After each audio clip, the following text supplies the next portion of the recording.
Welcome back to Andy Odovot. For today's episode of Dongle Madness, I will be doing a review on this Shanling UA3. Price at 109 US dollar. This Shanling UA3 comes in a very simple package, as you can see here. Small box here, and what's inside is just the dongle itself.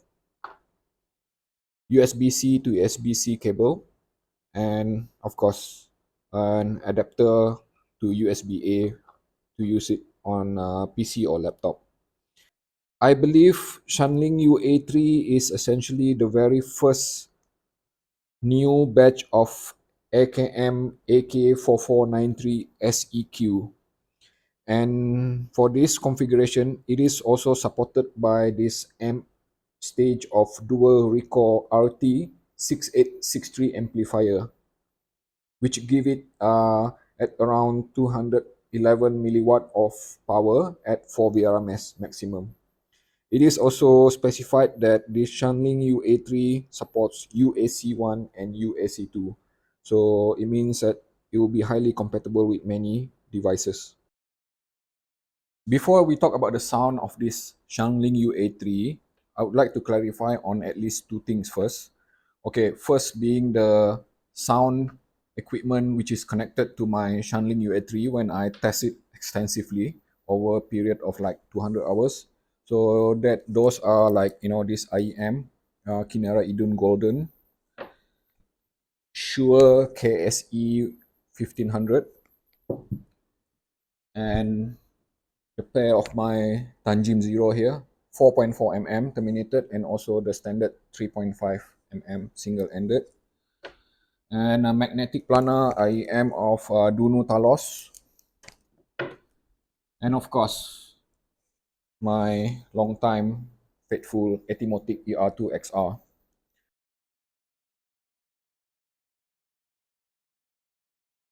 You will understand that when I talk about the sound, it has been tested across all those IEMs and also headphones here, which is my Fostech T40 RP MK3 magnetic planar and this HiFiMan HE400 SE. Okay, so I'll just put it here. And secondly is that, all right, Shanling UA3 would be best used with Shanling on app, especially if you are running on Android. Okay, so and with regard to that, I would just simply proceed with showing you some of the features available for Shanling UA3. In this case, I will just use my HiFiMan here. Okay. Okay. If you are using Android, and I think this is also applicable to iOS, you go to Play Store and you just look for Shanling, all right, and look for Eddict player. Okay. So in this case, I have already installed it. Okay. And I will just open Eddict player. Okay, so Eddict player will ask me allow the app Eddict player to access the USB device. Click OK. All right, but that does not mean that it is automatically USB exclusive mode. You actually have to tell the Eddict player that here under setup, okay, USB output, turn on this USB exclusive mode there. Okay, and then in this instance, I have also opted to use software volume, right? And everything else left in stock settings. Okay, this is the important part. All right. What the reason that this app is so important is that because when you click USB control here, you can see a few dongles listed, and UA3 is being the only one that's detected, obviously. When I click on that, and these are the area where customization will apply. Okay, so as you can see here, the volume is set at 100. Okay, that is something to do with the volume level stored within this dongle itself, not the system volume, because If I do this, you notice that the volume change, but the 100 doesn't change. Okay? Notice that? Okay, I'll just leave it at 4 now. And then there's also this gain switch, high and low. Okay? I did not touch pretty much on anything else, low power mode or anything like that. And you can even reassign volume button here. Okay.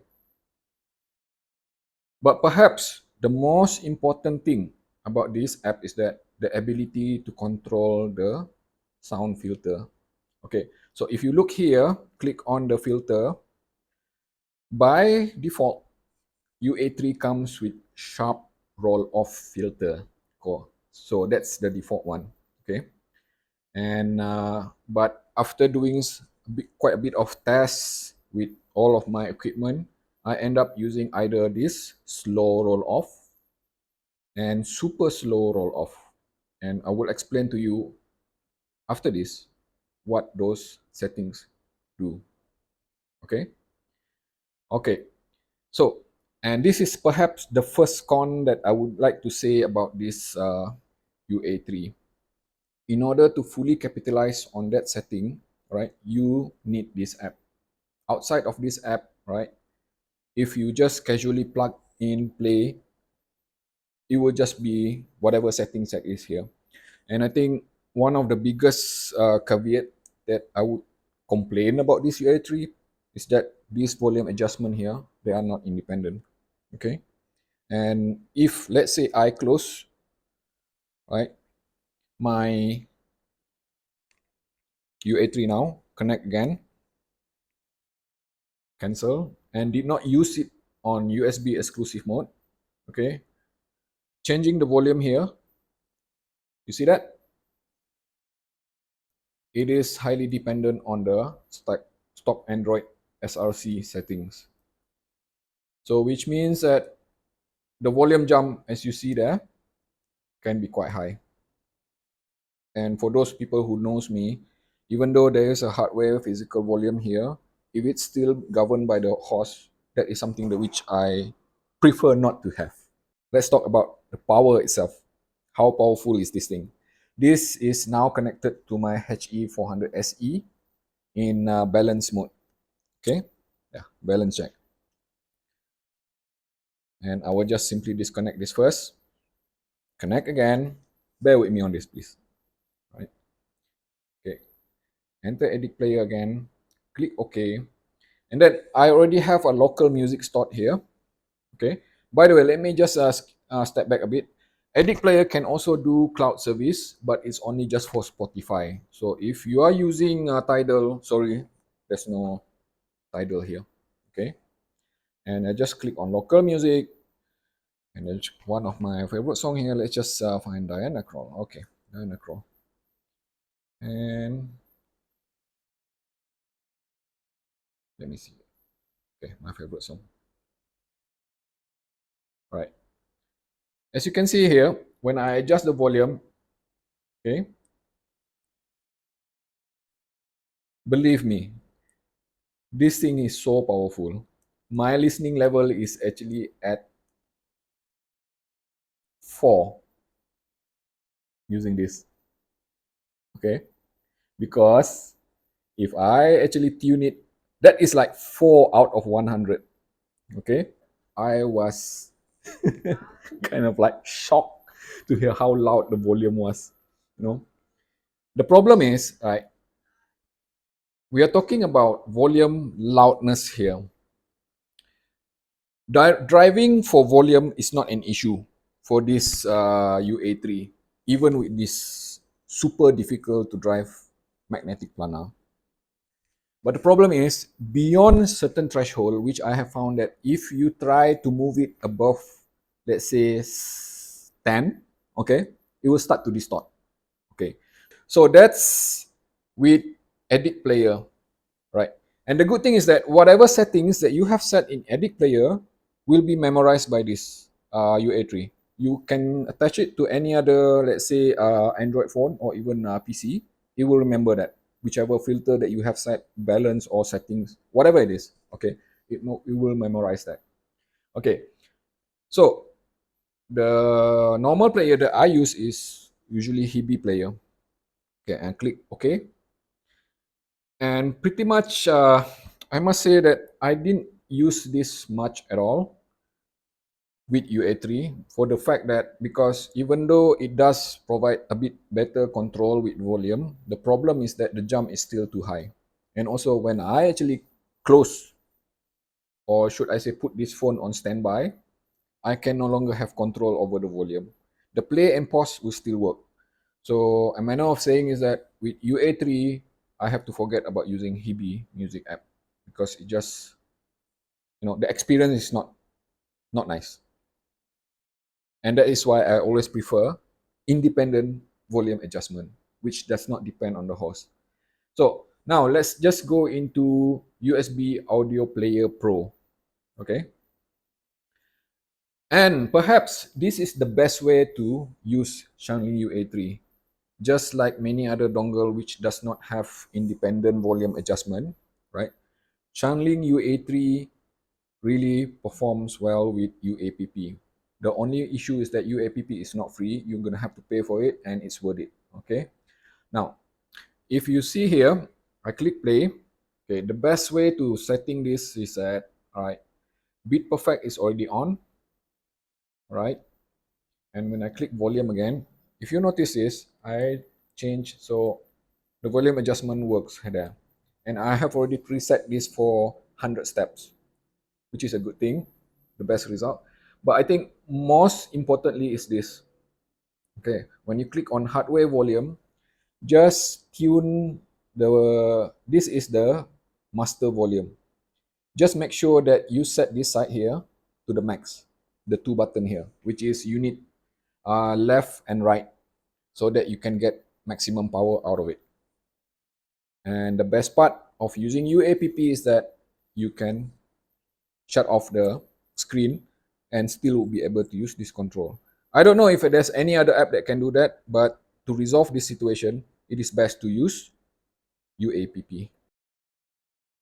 Now let's talk about the sound aspect of this UA3 itself. I'll just try to make it as concise as possible. Okay, I would describe this as being a hi-fi sort of tuning. The sound is transparent. It is somewhat analytical rather than musical. And perhaps I'll just go straight to the point that I kind of a bit disappointed when I first listened to it because when I touch here my Etimotic ER2XR and Tanjim Zero, these two I am being highly resolving and kind of a bit on neutral side. It sounded sharp and edgy to my ears. And that was with the stock filter setting, which is a sharp roll off. Okay, so if you remember back when I showed you the application settings, when you play with the filters, I only get some semblance of better balance of sound when I switch to slow roll off and super slow roll off even. Okay, and the result is pretty much consistent with the majority of my listening equipment, anything from KSE 1500 to this HiFiMan HE 400 SE. It is relatively something that I would consider as bright, and I consider that as kind of a bit surprising because this now sounds like an ESS Sabre DAC rather than AKM. I don't know what happened. Perhaps like after they continue with the new batch of AK4493 SEQ, it seems to me like perhaps like this AKM decided they want to implement a bit of modern sound to this, which in turn making it sound kind of a bit similar to ESS now in stock tuning. But yes, when I switch to slower roll-off filter, let me just try to explain what happens. Okay, it does not mean that when you place slow roll-off filter, that the pace of the dynamic handling or the speed of the music itself becomes slow. What it means is that the slow roll-off, as the name imply, would allow the decay stage, regardless of which frequency, like upper, mid-range, or even lower frequency, for them to actually allow the decay to disperse smoother or longer. And the result of that is that when you have smoother decays, it would appear less edgy. But with the stock filter, which is the sharp roll off, it is very prompt. When you force a sound with a prompt decay, then it can sound very crisp, but at the same time, it became edgy and sharp. So a matter of saying that, let me just simplify this, all right? I wasn't able to enjoy UA3 when I use the pretty much almost the majority of my IEM here, because all of them, yes, they sound resolving, they sound analytical, they sound transparent and neutral, but I just can't get the feeling that I am also getting pinna glare, which means that if I were to play anything a bit more energetic, a bit more with, lots of cymbals, lots of treble, emphasis sort of music, it can be kind of like picky and sibilant to my ears. So the way I look at it, the best way to use this Shanling UA3 is that to pair it correctly with certain type of IEM. And what comes into my mind is that it will be probably best. In fact, I have tried it with Truth Ear Hola, which is kind of a harmonish tuning, a bit of a safe tuning, Moondrop Aria. Okay, that's one example. And also Blonde BL03. And another one would be something like Tangzu Yuan Li. GIS Audio Galileo recently released, okay, would pair very nicely with this UA3. I have tested it. You'll get a bit of better balance with those type of IEM. But with anything analytical, like even like this Dunu Talos here, Etimotic, it's just simply sharp sounding, and I'm kind of a bit upset there. All right. Another element that I would like to talk about is technically this UA3 is a top performer. That's the only way how I would describe it. Okay. So for example, one of the key things that I noticed is that the sound stage, it felt spacious. It felt, let's say, very open, especially when using something like Tanjim Zero or even Hi-Fi Man HE400 SE. Even my Etimotic sounds spacious. So that is a very positive thing about this UA3. Technically, this thing performs really, really well. When it comes, if you are into that kind of detail with no line separation, with resolution, with imaging, with transparency, UA3 has it all. I am very familiar with AKM sound signature. The reason is that because my number one here, Centron's DACport HD and Ovidius B1, these two are my all-time favorite. I use them very frequently. These two are AKM based tune using older chip. This is in fact AK4490, very, very old, the first gen. And this is using quad of some unknown AKM, which was never revealed by Ovidius. What I'm trying to say is that when I listen to this UA3, sounds more like an ESS Sabre unit rather than AKM. The second release of AK4493 SEQ after Shanling UA3 is in fact the one that I recently reviewed, which is Jack Kelly AP90. AP90, right, offers the same kind of sound with UA3.